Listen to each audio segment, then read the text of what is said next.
السلام علیکم ناظرین، یہ واقعہ بنی اسرائیل کے اس قبیلے کا ہے جو سمندر کے کنارے ایک بستی میں آباد تھا۔ اس بستی کا نام ایلہ تھا۔ یہاں کے لوگ بہت چلاک، دنیا پرست اور مکار ہو چکے تھے۔ اللہ تعالیٰ نے ان پر آزمائش رکھی کہ ہفتے کے دن انہیں مچھلیاں پکڑنے کی اجازت نہیں تھی۔ ہفتہ ان کے لیے عبادت کا دن مقرر کیا گیا تھا۔ ہفتے کے دن مچھلیاں بہت زیادہ آتی تھی اور باقی دنوں میں کم آتی تھی۔ اس میں اللہ نے ان کا صبر آزمایا۔ اللہ تعالیٰ نے حضرت داؤد علیہ السلام کو ان پر نبی بنا کر بھیجا۔ آپ علیہ السلام نے ان کو نصیحت کی، ڈرایا، سمجھایا کہ دیکھو اللہ کے احکام میں چلاکی نہ کرو، مگر ان کے دل سخت ہو چکے تھے۔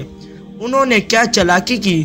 انہوں نے ہفتے کے دن جال لگا دیے، لیکن مچھلیاں پکڑتے اتوار کو۔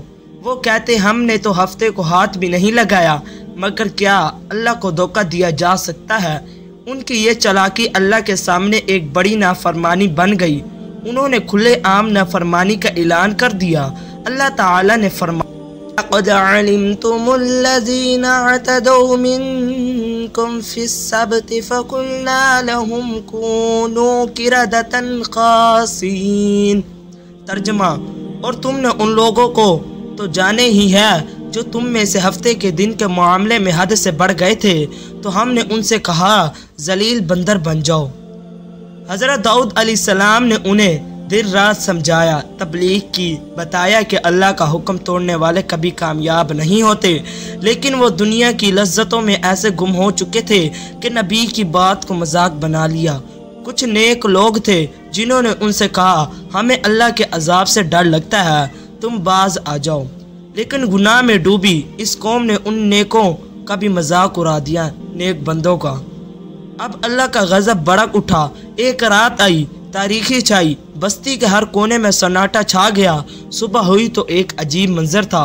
وہ لوگ جنہوں نے اللہ کی نافرمانی کی تھی سب کے سب بندر بن چکے تھے، لیکن وہ بندر صرف شکل میں تھے، عقل بھی باقی تھی۔ صرف شکل میں بندر تھے، عقل بھی باقی تھی۔ وہ اپنے رشتہ داروں کو پہچانتے تھے لیکن بول نہیں سکتے تھے۔ ان کے دلوں میں احساس ندامت تھا، لیکن اب توبہ کی مہلت ختم ہو چکی تھی۔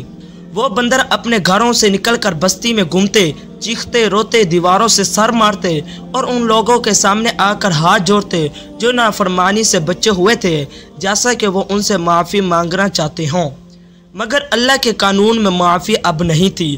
وہ 3 دن زندہ رہے، پھر سب مر گئے۔ یہ عبرت کا نشان بن گئے۔ یہ واقعہ کوئی افسانہ نہیں بلکہ قرآن و حدیث سے ثابت ہے۔ اس میں کوئی سبق ہے۔ اللہ کی نافرمانی چاہے چلاکی سے ہو تب بھی نافرمانی ہے۔ جب قوم گناہ کو معمول بنا لے تو اللہ کا عذاب آتا ہے۔ اللہ کے نبیوں کو مذاق سمجھنے والے خود مذاق بن جاتے ہیں۔ جو نصیحت سنتے ہیں اور باز آ جاتے ہیں وہی نجات پاتے ہیں۔ اس قوم کی زندگی روز گناہوں میں گزرتی تھی۔ وہ دنیا کی لذتوں میں غرق ہو چکے تھے۔ ان کے لیے اللہ کا دین صرف زبانی تھا، دل میں کچھ نہ تھا۔ جب حضرت داؤد علیہ السلام نے ان کو پکارا، وہ بولے ہم تو ویسے بھی اللہ کے بندے ہیں، وہ ہمیں کبھی کچھ نہیں کہے گا۔ انہوں نے اللہ کے دین کو مذاق بنایا، اور جب عذاب آیا تو ان کے سارے جال، سارا مال، ساری دنیاوی چالاکیاں ختم ہو گئی۔ رہ گیا تو صرف بندروں کی چیخ و پکار، ان کی عبرتناک لاشیں۔ یہ واقعہ تاریخ میں ہمیشہ یاد رکھا جائے گا۔ بنی اسرائیل کی نسلیں اس واقعے کو سن کر کانپ جاتی تھی، لیکن پھر بھی کچھ دوبارہ ویسے ہی کام کرتے رہے۔ اس لیے قرآن بار بار فرماتا ہے کہ یہ قصے تمہارے لیے نہیں، تمہارے اندر بیداری کے لیے ہیں۔ وہ 3 دن کی زندگی جو انہیں بندر بننے کے بعد ملی، وہ پریشانی، بے بسی، رونا، چیخنا، گر گرانے میں گزر گئی ان کی۔ وہ اپنے بچوں کو، بیویوں کو، ماں باپ کو پہچانتے تھے لیکن بول نہیں سکتے تھے، صرف چیخے چلاتے تھے، صرف آنکھوں سے آنسو بہاتے تھے۔ جو کل تک مال و دولت پر غرور کرتے تھے، جو اللہ کے نبی حضرت داؤد علیہ السلام کا مذاق اڑاتے تھے، آج وہی زمین پر رینگنے پر مجبور ہو گئے۔ اپنے ہی ہاتھ چھپاتے، شرم سے دیواروں سے ٹکراتے، اور جن کو کبھی حقیر جانتے تھے انہیں نیک لوگوں سے نظریں چڑھا رہے تھے۔ جب ان کی لاشیں زمین پر بکھری تو ان کی بستی کے لوگوں نے ایک نئی چیخ سنی۔ وہ چیخ جو عبرت کی تھی، جو انجام کی تھی۔ لوگ اپنے گھروں سے نکلے اور دیکھا کہ وہ تمام نافرمان جنہوں نے ہفتے کے دن مچھلیوں کی چالاکی کی تھی یعنی کہ جال بچھایا تھا، اب زمین میں دفن ہو چکے ہیں۔ کچھ جاڑیوں میں پڑے تھے، کچھ دریا کے کنارے بے جان پڑے تھے اور کچھ گھروں میں ایسے پڑے تھے جیسے کوئی ان کے گناہوں کو روکنے آیا ہو اور ان کی زندگی چھین لی گئی ہو۔ ان کے مرنے کے بعد ان کی بستی کے لوگوں نے 3 جماعتیں بنائیں، ایک وہ جو پہلے دن سے اللہ کے راستے پر تھی، ایک وہ جو گناہ کے قریب بھی نہیں گئی تھی، اور تیسری وہ جو سوچ میں پڑ گئی تھی کہ شاید اب توبہ کا دروازہ پھر سے کھل جائے۔ حضرت داؤد علیہ السلام نے ان سب لوگوں کو جمع کیا اور وہ جو بچے تھے جن کے دلوں میں اب بھی کچھ خوف خدا باقی تھا، ان سے فرمایا کہ یہ واقعہ صرف ایک قوم کا انجام نہیں، یہ ہر اس قوم کا انجام ہے جو اللہ کے حکم کو مذاق سمجھے، جو دنیا کی چالاکیوں میں اللہ کی حدود کو روند دے اور جو اپنے نبیوں کو جھٹلائے۔ پھر حضرت داؤد علیہ السلام نے ان کے سامنے کھڑے ہو کر زمین پر سجدہ کیا اور ایک لمبی دعا کی جو زمین نے اپنے اندر جذب کر لی۔ ان کے مرنے کے بعد کئی سالوں تک اس بستی میں خاموشی چھائی رہی، نہ وہاں کوئی ہنسی کی آواز، نہ کوئی شادی ہوئی، نہ کوئی نیا بچہ پیدا ہوا۔ لوگ کہتے تھے کہ وہ زمین اب بھی ان بندروں کی چیخیں سنتی ہے جو نافرمان ہو کر مرے تھے۔ کچھ لوگ رات کے وقت دریا کے کنارے سے گزرنے سے ڈرتے تھے کیونکہ ان کا خیال تھا کہ وہاں اب بھی وہ بندر گھومتے ہیں جن کی روحیں اللہ کی ناراضی سے نجات نہ پا سکیں۔ حضرت داؤد علیہ السلام نے ان لوگوں کی نسلوں کو جمع کیا، ان کے سامنے قرآن کی سابقہ آیات کو پڑھا اور فرمایا جو اللہ سے ڈرتا ہے وہی نجات پا جائے گا۔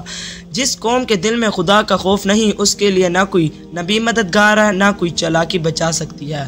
اس واقعے کے بعد حضرت داؤد علیہ السلام نے ان کی باقی ماندہ نسلوں کو الگ الگ علاقوں میں بھیج دیا تاکہ گناہوں کی جڑ ایک جمع نہ ہو جائے۔ وہ قوم جو کبھی ایک ساتھ رہتی تھی اب ٹکڑوں میں بکھر چکی تھی، ان کے گھر خالی پڑے تھے اور دروازے خود بخود ہوا سے ہلتے جیسے اب بھی کسی کا انتظار ہو، لیکن وہ کبھی واپس نہ آئے۔ جنہوں نے حضرت داؤد علیہ السلام کی نصیحت مان لی تھی وہ باقی نسلوں کو سناتے رہے کہ ہم نے اپنی آنکھوں سے وہ دن دیکھے جب انسان بندر بنے، جب آوازیں زبان سے نکلنے کی بجائے چیخوں میں بدل گئیں، جب غرور کے محل خاک بن گئے اور جب اللہ نے اپنے ایک حکم سے پوری قوم کو مٹا دیا۔ اور جو سننے والے تھے وہ روز جاتے تھے اور اپنے بچوں سے کہتے ہفتے کے دن مچھلیاں مت دیکھنا، اللہ کے حکم کو چالاکی سے مت توڑنا، ورنہ وہی انجام ہوگا جو ہمارے آباء و اجداد کا ہوا تھا۔ یہ تھا ہمارا آج کا واقعہ۔ ویڈیو اچھی لگی ہو تو ہمارے چینل کو سبسکرائب کر لیں۔ اللہ حافظ۔